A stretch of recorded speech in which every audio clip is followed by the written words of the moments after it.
구약 역사의 흐름을 다 마쳤습니다. 그걸 오늘 복습을 한 번 더 하고 지도를 보시고 그리고 나머지 선지서 17권을 오늘 공부하도록 그렇게 하겠습니다. 선지서 오늘 밤에 17권을 공부한다 그러니까 밤 샐 것 같죠? 금방 끝납니다. 성경에서 여기서 탁 심장을 끄집어냈어요. 심장이라고 할 수 있는 것을 탁 끄집어냈더니 그게 뭐냐면 예수 그리스도라고 할 수 있어요. 성경의 핵심, 가장 큰 핵심. 그리고 우리가 창조, 타락, 홍수, 민족들 이렇게 했던 것들을 쉽게 표현하면 심장이 있고 거기에 뼈다귀들이 이렇게 많이 있다, 이렇게 생각하시면 좀 쉬우실 거예요. 그런 다음에 여러분이 이제 성경을 하루하루 읽어가신다 그러면 그 뼈다귀에다가 살을 붙여가는 작업을 내가 하고 있다, 이렇게 생각하시면 성경 보시는데 큰 도움이 되실 거예요. 그래서 제가 구약 산책에서 산책하면서 이렇게 큰 그림을 먼저 이렇게 드문드문 보고 지나가는 것으로 말씀을 드렸었어요. 자, 그래서 스크린 좀 한번 보여주세요. 자, 이 지도만 보면 이제 구약 전체가 이 속에 다 들어있는 거예요. 4,000년 전, 창세기는 1장부터 11장까지 있는데 4가지 사건이 나왔는데 창조, 타락, 홍수, 민족들, 지도상에서 어디라고 말할 수 없지만 4,000년 전에 하나님이 한 사람을 부르신 것으로부터 시작이 돼요. 우르가 어디 있는지 보이시죠? 거기서 우르가 어디 있는지 보여주기 위해서 페르시아만을 이야기하고, 자, 우리가 모션을 통해서 정리할 거니까 저 사진을 일단 딱 찍은 다음에 제 영상이 나오도록 하겠습니다. 자, 하나 둘 셋 하면 탁 찍어서 머릿속에 기억하세요. 하나 둘 셋. 찍으셨죠? 예, 이제 저 보여주셔도 됩니다. 고맙습니다. 우리 되게 유치한 것 같아요. 자, 창조는 지구를 만들었어요. 타락은 뚝 떨어졌어요. 홍수는 물이 차올라요. 민족들, 엘리베이터 문이 열리고 사람들이 나가서 흩어지는 것을 형상했어요. 이 내용이 창세기 1장부터 11장까지의 내용이에요.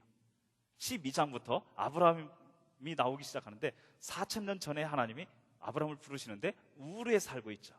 우르가 어디 있는지 보여주기 위해서 페르시아만이에요. 아까 보셨던 착착 찍었던 그 사진을 우리가 여기 교회에 탁 만들었어요. 그대로 이렇게 내려와서 착 깔았을 때에 우르가 저기 있어요. 그리고 페르시아만. 거기서 아브라함은 한 사람을 불렀는데 4사람이 나왔어요. 데라, 아브라함, 사라, 롯.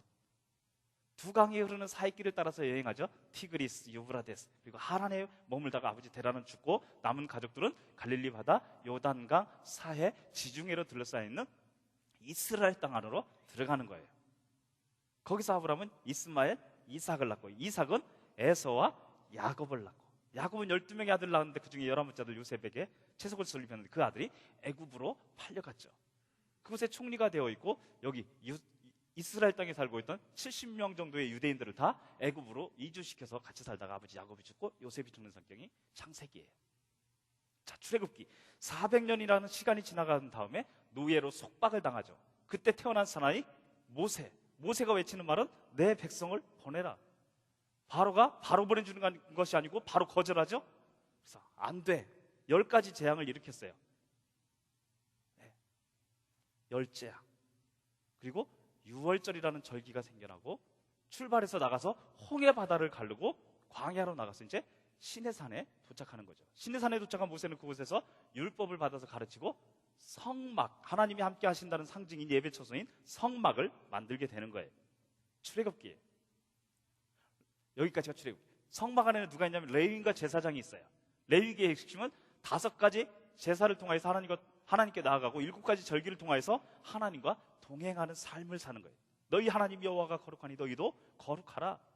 구별된 삶을 통해서 하나님과 동행하는 삶을 살도록 하기 위한 하나님의 가르침이셨어요. 자, 민수기 인구조사 숫자를 센 다음에 출발을 해요. 시내산에서 출발하는 거죠. 가데스 바네아라고 하는 사막의 오아시스에 도착해요. 거기에서 12정탐꾼을 보내는 거예요. 근데 그들이 40일 동안 탐지하고 돌아왔을 때 10명의 불신앙을 선택했기 때문에 그들은 40년 동안 광야에서 방황하면서 그들은 죽음에 이르게 되고 모압이라고 하는 곳에 다음 세대들이 도착하게 되는 거죠. 그래서 다시 한번 인구조사 숫자를 셌더니 거의 그 숫자에 맞춰서 도착했다라는 거였어요.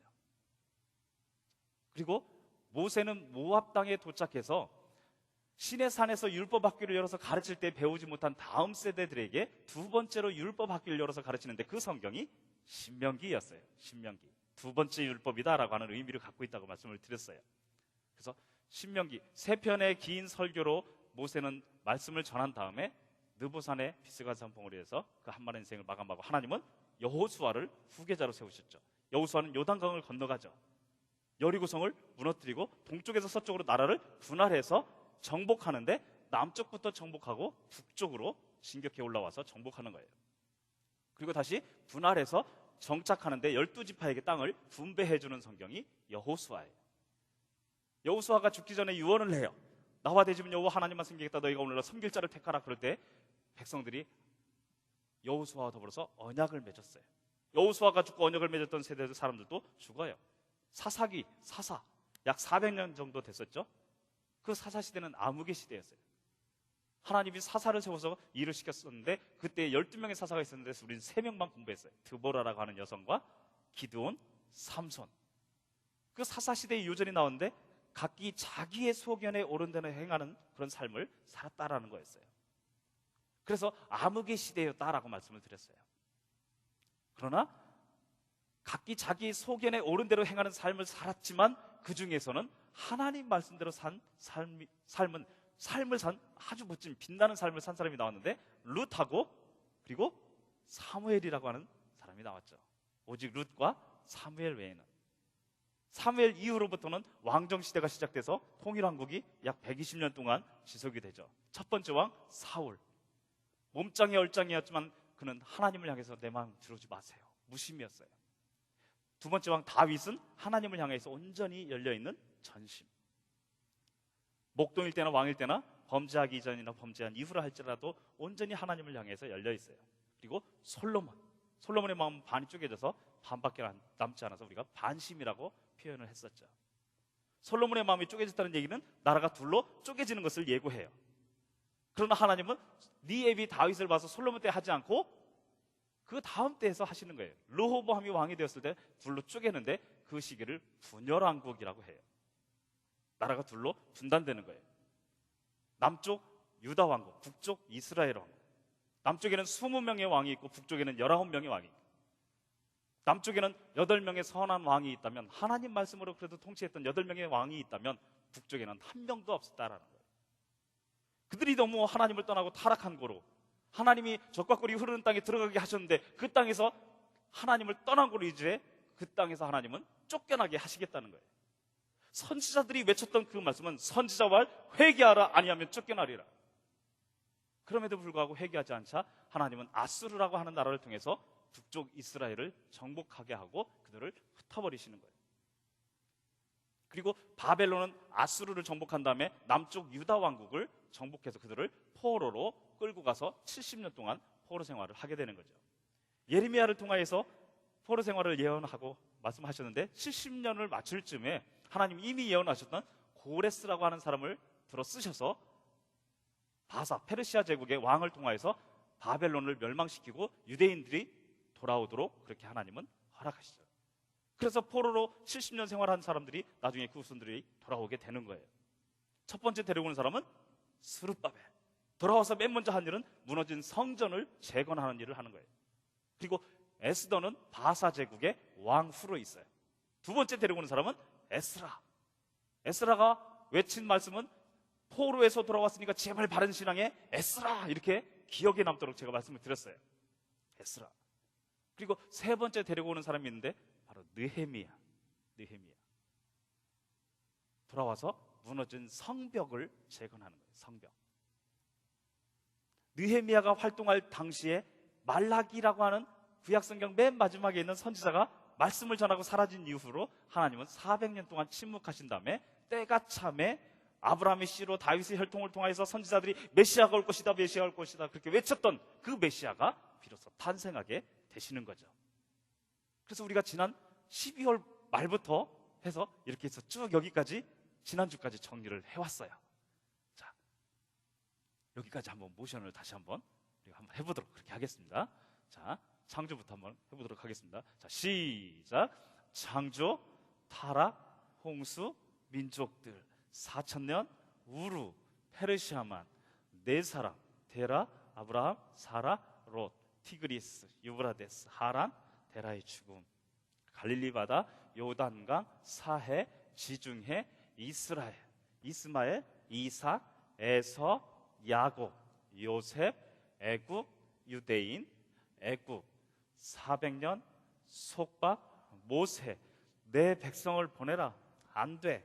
열재앙, 유월절, 홍해, 시내산, 율법, 성막, 레위인과 제사장, 오제사, 7절기, 인구조사, 가데스, 바네아, 12, 정탐꾼, 방황, 죽음, 모압, 모세, 두 번째 율법, 죽음, 여호수아, 요단강, 여리고, 분할, 정복, 남부, 분할, 정착, 12지파, 사사, 400년, 드보라, 기드온, 삼손, 각기 자기의 소견에 옳은 대로 행하였더라. 오직 룻과 사무엘 외에는.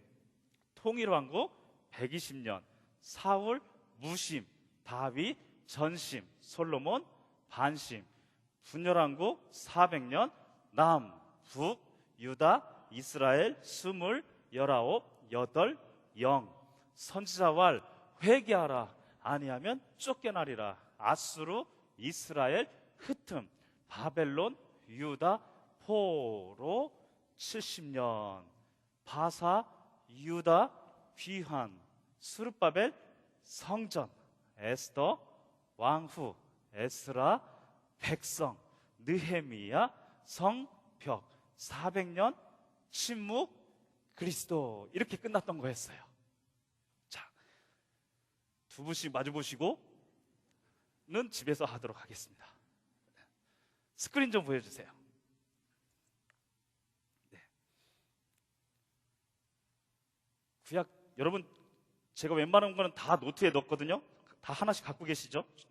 A4 용지 하나에 다 인쇄를 해서 드렸는데, 거기에서 보시면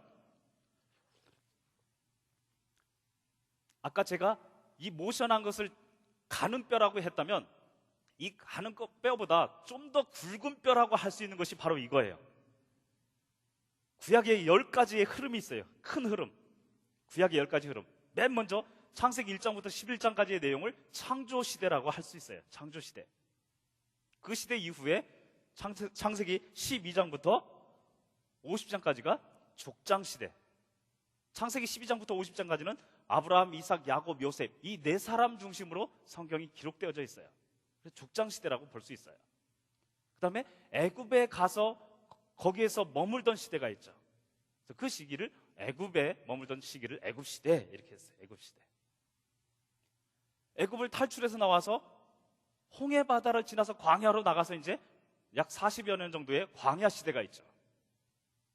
광야 시대가 있고, 그런 다음에 세대가 바뀌고 이제 가나안 정복 전쟁이 시작되죠. 가나안 정복 시대. 여호수아가 이끌었던 그 시대. 그리고 그 이후에는 사사 시대가 있었죠. 암흑의 시기라고 하는 사사 시대. 여기까지만 답을 쓰시면 되도록 제가 만들어놨죠. 예, 전 너무 친절한 것 같아요. 답을 많이 쓰시면 불편하실까봐 여기까지만. 그리고 나머지는 이제 다 그냥 편안히 보실 수 있도록. 예. 왕국 시대가 있는데 12개의 지파가 나라가 하나일 때를 통일왕국 시대 이렇게 정리를 했고, 그 다음에 분열왕국 시대, 나라가 둘로 쪼개져서 남쪽과 북쪽, 유다, 이스라엘 왕국으로 분리되어 있을 때 분열왕국. 선지자들이 그렇게 외쳤건만 하나님께로 돌아오지 않자 하나님은 강대국 아수르와 바벨론이라고 하는 나라를 통해서 그들을 심판하시고 징계하신 다음에 다시 회복해서 하나님은 돌아올 수 있도록 하는데, 포로로 끌려가서 살던 포로 시대가 있고, 그리고 포로에서 돌아오던 그 시절이 있었죠. 여기까지가 바로 구약성경 역사의 큰 흐름 10개예요. 이 10가지가 바로 구약성경의 가장 큰 뼈다귀라 할 수 있어요. 아까 심장은 예수 그리스도, 가장 굵은 뼈는 바로 이 10가지. 그런 다음에 거기다가 77개 우리가 모션을 했는데 그거는 잔뼈. 그리고 우리가 성경을 직접 읽어가는 것을 살붙이기 작업, 이렇게 생각하시면 너무너무 쉬우실 거예요. 그렇죠? 거기에서 이제 하나님이 말라기 선지자에게 말씀을 주신 이후에 더 이상 선지자들에게 말씀을 주지 않고 하나님이 침묵하세요. 여러분, 그거 아세요? 구약과 신약 사이에 뭐가 있는지 아세요? 구약과 신약 사이 과가 있죠. 근데 그 과가 몇 년이냐면 400년. 400년이라고 하는 시간이 구약과 신약 사이에 들어있다라는 거예요. 그런 다음에 때가 참에 여인에게서 예수 그리스도가 탄생하게 되셨다라는 거죠.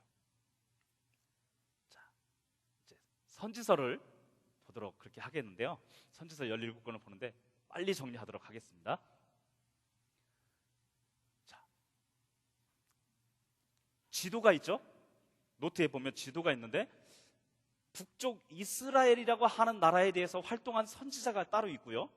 그리고 남쪽 유다 왕국에 대해서 활동한 선지자가 따로 있어요. 그러니까 우리는 선지서들이 보면 이렇게 많은 숫자가 있지만 17권의 숫자가 있지만 그 선지자들이 한 곳에서 말씀을 쫙 전한 것이 아니고 여러 곳에서 각기 다른 대상들을 향하여서 말씀을 전했다라는 거예요. 그렇게 보실 때에 아수르라고 하는 저 이방 나라에 대해서도 하나님이 선지자를 보내서 말씀을 전하셨다라는 거예요. 그리고 바벨론이라고 하는 나라에 대해서도 하나님은 포로로 끌려가 있을 때 유대인들이 포로로 끌려가 있을 때 그 유대인들에게 말씀을 전하던 선지자들을 하나님은 세우셔서 두고 계셨다라는 거예요. 그리고 바벨론에서 포로에서 이제 귀환해서 돌아왔을 때 그때 활동한 선지자들이 따로 있었고 에돔이라고 하는 나라에 대해서도 예언한 선지자가 따로 있었다라는 거예요. 그래서 북쪽 이스라엘에 대해서 활동한 선지자는 호세아, 아모스라고 하는 두 선지자가 북쪽 이스라엘 사람들을 대상으로 해서 활동한 선지자다라는 것을 기억하시면 되고요. 남쪽 유다 왕국은 이사야, 예레미야, 예가, 요엘, 미가, 하박국, 스바냐 이렇게 되고, 그리고 아수르라고 하는 나라에 대해서 활동한 선지자는 요나와 나훔이라고 하는 두 사람이에요. 바벨론의 포로로 끌려갔을 때 활동한 선지자는 다니엘과 에스겔. 포로 생활을 마치고 돌아왔을 때 예루살렘에서 활동한 선지자는 누구냐면 학개, 스가랴, 말라기. 구약성경 맨 뒤에 있는 세 권이죠. 학개, 스가랴, 말라기. 그리고 우리가 이제 각 권씩 살펴볼 때 에돔이라고 하는 나라를 살펴볼 건데 그 에돔에 대해서 예언한 선지자가 있는데 구약성경에서 유일하게 한 장짜리 성경이 있어요. 아마 설교자가 설교할 때 오바댜 1장 그러면 아마 여러분 찾기 제일 힘들걸요? 웬만한 시편은 쫙 펴면 나오잖아요. 근데 오바댜는 몇 번을 좌우로 왔다 갔다 해도 안 나와. 그렇게 찾기 어려운 성경인데 에돔 족속을 향하여서 하나님이 메시지를 전하셨다라는 거예요. 이렇게 각기 다른 지역의 대상이 다른 사람들에게 말씀을 전하도록 선지자들을 하나님이 세우셨다라는 거죠. 자, 다 쓰셨나요? 카메라 갖고 오시면 제일 편하다고 말씀드렸잖아요. 이사야부터는 제가 웬만한 거는 다 넣어놨어요. 그래서 성경을 앞으로 집에서 보실 때 이사야 성경 그러면 1장에서 66장까지인데 이걸 둘로 쪼갤 수 있다. 그래서 1장에서 39장까지는 죄로 인한 고통, 그리고 40장에서 66장까지는 메시아로 인한 영광이구나. 이렇게 큰 그림을 먼저 보고서 성경 안으로 들어가실 수 있도록 제가 도표 안에 답을 다 넣어드렸는데 그 중에서 이제 몇 개만 보도록 그렇게 하겠습니다. 여기 오바댜가 나왔죠. 지금 밑에 에돔, 그렇게 답을 쓰실 수 있도록 큰 글씨를 다시 표시를 해놨는데 에돔의 멸망을 이야기해요. 자, 아브라함이 이삭을 낳고 이삭은 쌍둥이 둘을 낳죠. 그 두 사람 이름이 뭐였죠? 에서와 야곱.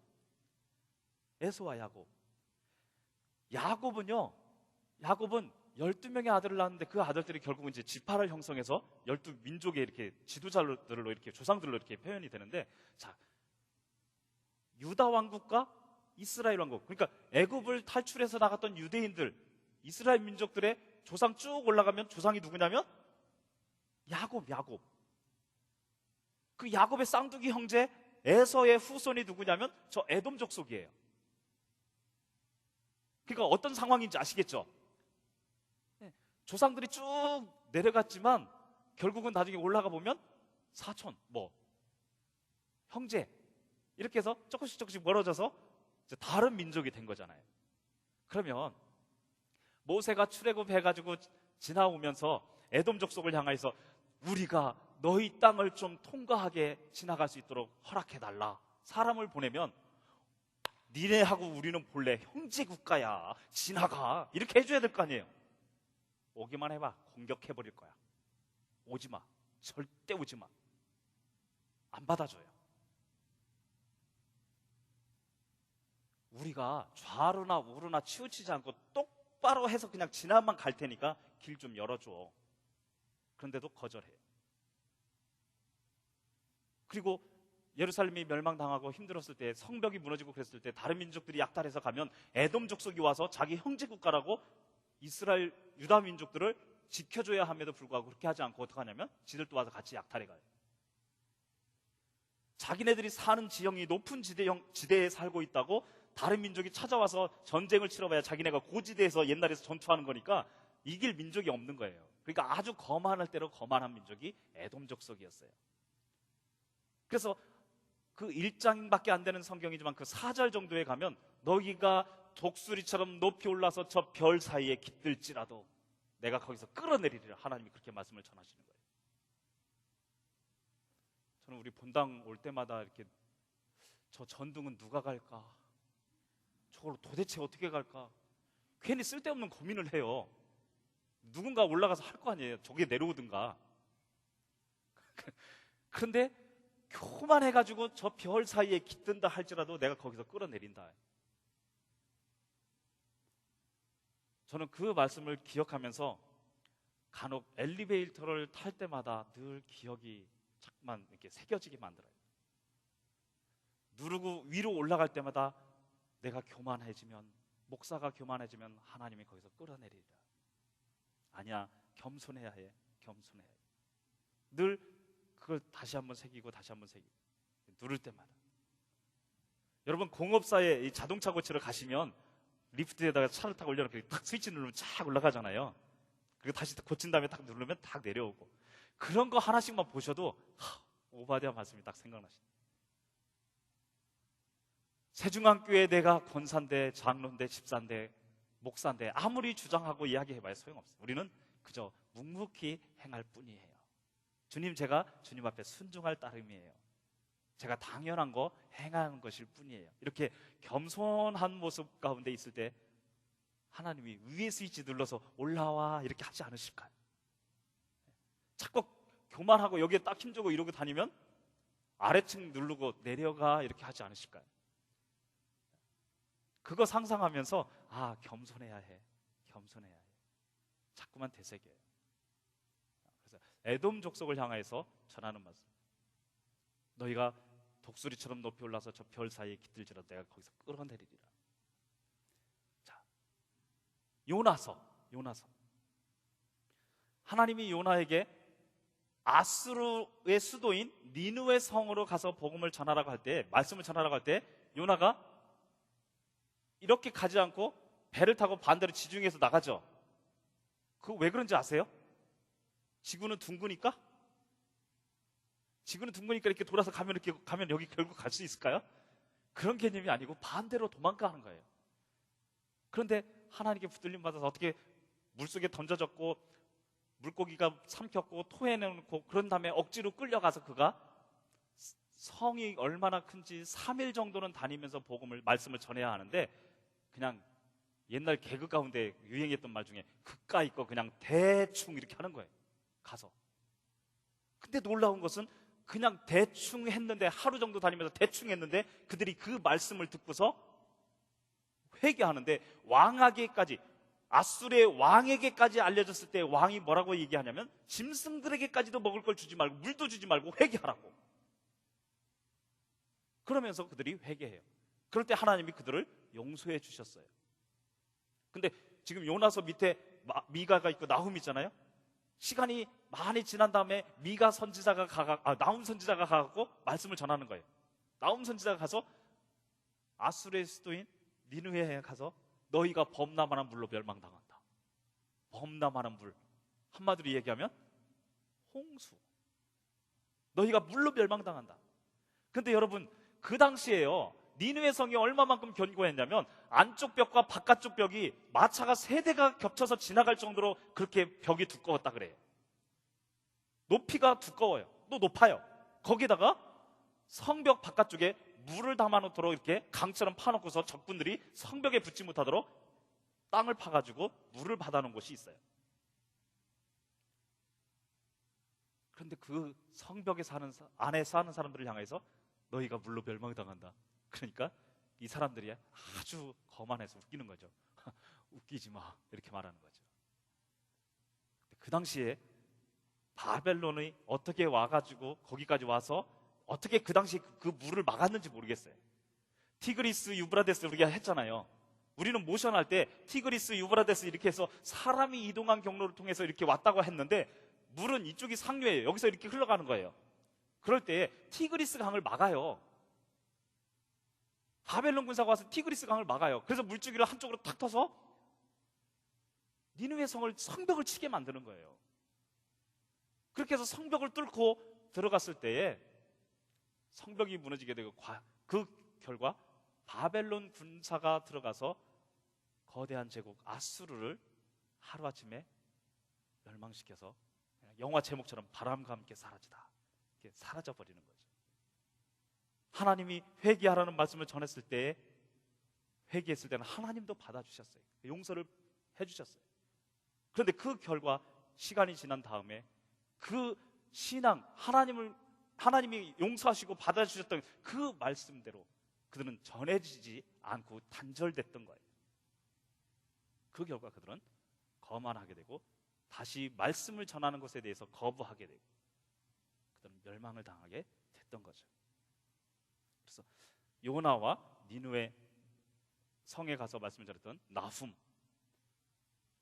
왜 이렇게 2개만 딱 골랐냐면, 오바댜까지 3개를 골랐냐면 우리가 유대인이 아니고 이방인이었기 때문에. 근데 구약 성경에서도 이미 하나님이 이방인들을 향하여서도 이렇게 말씀을 전하시고 사랑을 베푸시고 용서하시고 그렇게 받아주신 모습들이 너무너무 감사해서, 그래서 대표적으로 이렇게 3개만 보고 다른 것들은 답이 다 있으니까 넘어가도록 그렇게 하겠습니다.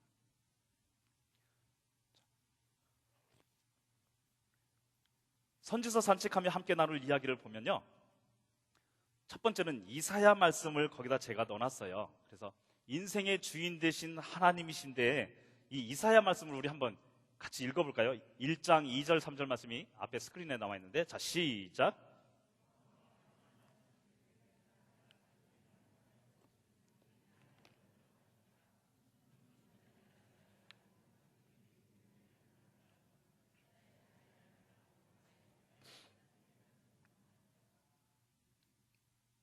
제가 가끔씩 이제 고향 집에 이렇게 가잖아요. 고향 집에 가면 그 농촌의 어머니가, 아버지가 이렇게 개 한 마리를 키우세요. 근데 이 개가요, 주인님 아드님이 오셨잖아요. 그러면 알아보고 짖지 말아야 되는데 이게 저를 본 적이 없다고 저를 보고 짖어대요. 그럼 저는 기분이 되게 나빠요. 이 개의 주인이 우리 아버지인데 지가 감히 나한테 짖어대? 그래서 그 개를 개망신 한번 시켜주죠. 근데 하나님이 하나님의 백성 되고 하나님이 주인이심에도 불구하고 그 하나님을 주인으로 알지 못하는 하나님의 백성, 너무 안타깝죠. 하나님이 말씀을 표현하실 때 소도 그 주인을 안다, 소도 주인을 안다, 짐승도 주인을 아는데 어떻게 하나님의 백성이 하나님을 알지 못해? 하나님을 떠난 삶을 이야기해요. 저는 어쩔 때 보면요, 교회 안에 있는 사람들이 가장 하나님이 나에게는 아무런 일이 일어나지 않을 거라는 확신을 갖고서 어쩌면 그렇게 뻔뻔하게 사는 사람들이 많은지 모르겠어요.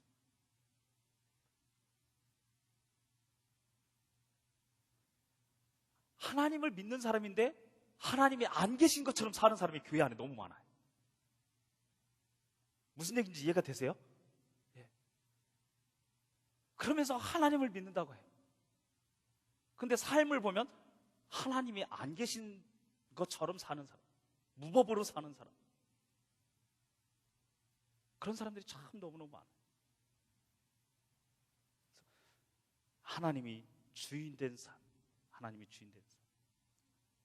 어쩌면 하나님이 그렇게 복을 주시고 땅에 들어가서 살게 하셨음에도 불구하고 그 하나님을 떠나는 그들의 모습, 매번 그들은 하나님을 떠나요. 두 번째 말씀, 다시 스크린 보여주세요. 자, 두 번째 말씀은 하박국 3장 17절 18절 말씀이에요. 우리 같이 읽겠습니다. 자, 시작.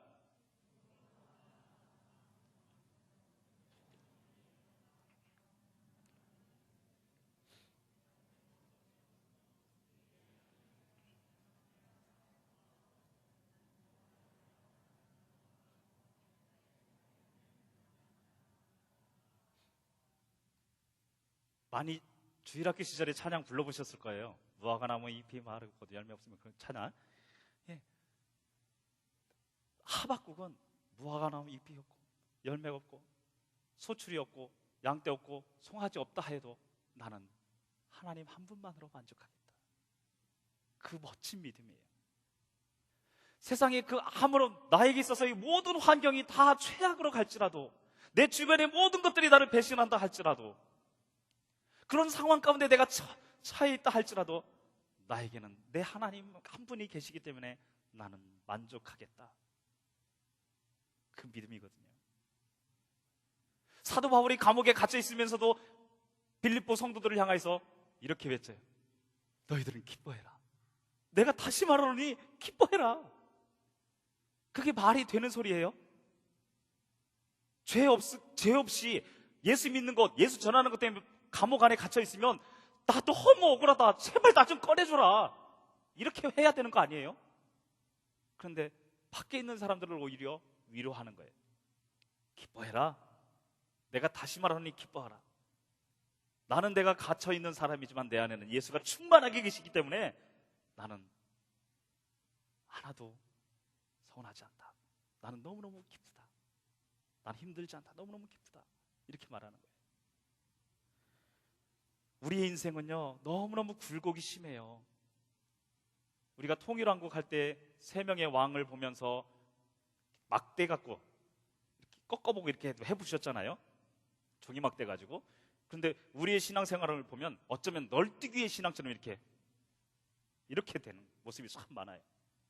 우리 환경 여건 가운데서 오는 것에 따라 나에게 유익이 되면 쫙 올라가고, 안 그러면 또 떨어지고, 쫙 올라가고 떨어지고, 이런 모습이 참 많아요. 여러분, 타고 다니시는 자동차에 바퀴가 하나 속에 감춰져 있는 거 아세요? 우리 아줌마 운전자들 그거 혹시 아시는 분 계세요? 스페어 타이어가 하나 있어요. 도로에 가다가 자동차 바퀴가 펑크 나면 갈아 끼울 수 있도록, 그래서 갈 수 있도록 하나가 감추어져 있어요. 그런데 꼭 우리가 하나님을 믿는 믿음이 거룩하고 아주 큰 것 같으면서도 하나님을 찾음에 있어서 그런 모습 속에서 찾아요. 펑크가 났을 때 스페어 타이어를 찾듯이 하나님 찾는 그런 믿음을 갖고 있어요. 내가 풍요롭게 잘 살 때는 하나님 아무 찾을 이유가 없어요. 그러다가 뚝 떨어져서 안 좋고 힘들고 어려우면 그때 하나님 도와주세요. 우리는 너무너무 환경 여건 속에서 그런 모습이 많이 나와요. 여러분, 복받고 바르게 사는 삶의 원리는요, 세상에 그 어떤 줄을 잡느냐가 아니에요. 어떤 끈을 잡느냐가 아니에요. 세상 그 무엇과도 비교할 수 없는 하나님 한 분, 그분만 잡으면 돼요. 그 하나님을 잡고서 그 하나님, 가장 소중하신 하나님과 동행하는 삶만 얻으면 우리는 가장 복받는 사람이 될 수 있어요.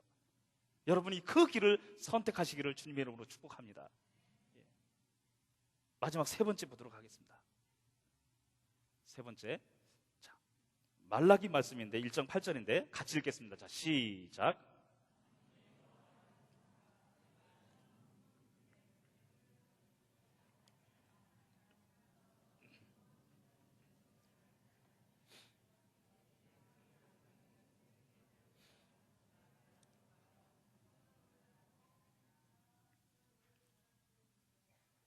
포로 생활을 마치고 돌아왔어요. 돌아와서도 계속 여전히 하나님을 믿는다는 믿음, 신앙은 가지고 있어요. 그러나 그들이 성전에 와서 예배할 때 그들이 예배하는 모습은 몸만 와 있을 뿐이에요. 육체만 와 있을 뿐이에요. 그리고 그들의 생각은 하나님에게서 너무너무 멀어요. 하나님에게서 너무너무 멀어요.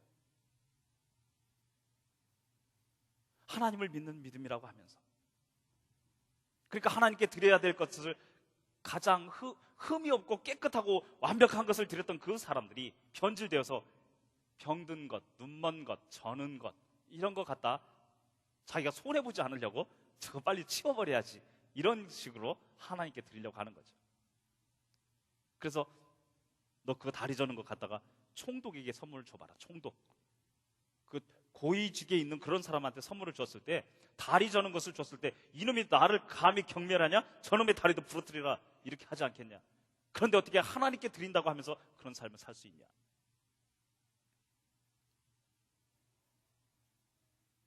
제가 어린 시절에요, 저희 고향에서 부모님이 5일장이 서면, 한산에 한산장말이라고 5일장이 서면 이게 명절 때가 되면 설빔 이렇게 해서 옷을 사갖고 오시고, 그러면 참 너무너무 그거 입어보고 싶고 나가서 또 자랑하고 싶고 막 옷 입고 나가려면 벗어놨다가 주일날 입고, 그리고 설날 네가 입은 날 마음대로 네 마음대로 골라 입어. 근데 왜 꼭 주일날 그 옷을 입게 하냐? 그냥 오늘 새 옷 샀으니까 오늘 입으면 되는데. 그런데 그 어머니의 마음은 너에게 있어서 가장 깨끗하고 좋은 옷인데 그 옷 입고 가서 예배 드릴 때 네가 그 옷 사용했으면 좋겠다. 어려서부터 그런 중심을 보여주셨던 거예요. 별거는 아니지만 그런 마음의 태도를 가지고 하나님께 예배하러 가는 모습과 그냥 슬리퍼 쭉 신고 그 추리닝 뭐 이런 거 체육복 그런 거 입고 이렇게 하고 대충 이렇게 껌 씹으면서 머리도 이렇게 하고 오는 거하고 그게 같겠냐 이거예요. 여러분, 헌금 시간이 되실 때마다 떨리지 않으세요? 1,000원을 하려고 했는데 왜 갑자기 5만 원권밖에 없냐고. 그럴 때 막 떨리지 않으세요? 이걸 넣어야 되나 말아야 되나? 10,000원도 아니고 5만 원인데 진짜 어떡하지? 우리의 중심, 급여가 딱 나와서 받아주면 그 급여를 딱 넣고 하나님 감사해요. 먼저 하나님이 주신 이 물질을 하나님께 다시 드리기 위해 11조를 뗍니다. 모든 것이 다 하나님의 것이지만 11조를 하나님께 바치고 나머지로 저희가 살 때 하나님 이번 달도 풍족한 삶을 사는 지혜를 허락해 주십시오. 그러면서 두 부부가 기도하고 그 물질을 사용하는 거하고, 무조건 급여가 들어오면 카드값 슉슉 공과금 슉슉 다 한 다음에 돈이 없네, 헌금 어떡하지, 다음 달에는 하지 뭐, 이렇게 사는 삶하고 하나님이 어떤 중심을 보실까? 이 유대인들이 포로에서 돌아와서 이방인의 풍습들이 덮치덮치 붙어 있을 때에 저들은 하나님을 예배하는 삶의 태도도 망가졌고 가정에서 자기 아내를 대하는 모습도 달라졌어요. 자기 아내들을 버려요. 자기 아내들을 아무 이유 없이 버려요. 예전의 성경에서는 괴사를 행하는도다 이랬어요. 개역개정판에서는 배신을 한다, 또 거짓을 한다라고 표현했어요. 거짓. 자기 아내에 대해서 그런 행위를 하는 거예요. 아무 이유 없이 그냥 버리고 딴 여자 좋아하고, 결혼해서 20년 신앙생활 하면서 20년째 살아오면서 다른 여자 하나 딱 만난 다음에 고백하는 말, 내가 이제야 평생 같이 살 정말 천생연분을 만났다고, 이런 표현이나 하고, 그렇게 하나님을 떠난 모습 가운데 살고 있었던 거죠. 우리가 오늘 이 모습들을 보면서 스크린 좀 보여주세요. 오늘 구약 산책을 마무리하면서 오늘 이 시간 잠깐 기도하는 시간을 갖고 찬송 하나 부르고 마치려고 합니다.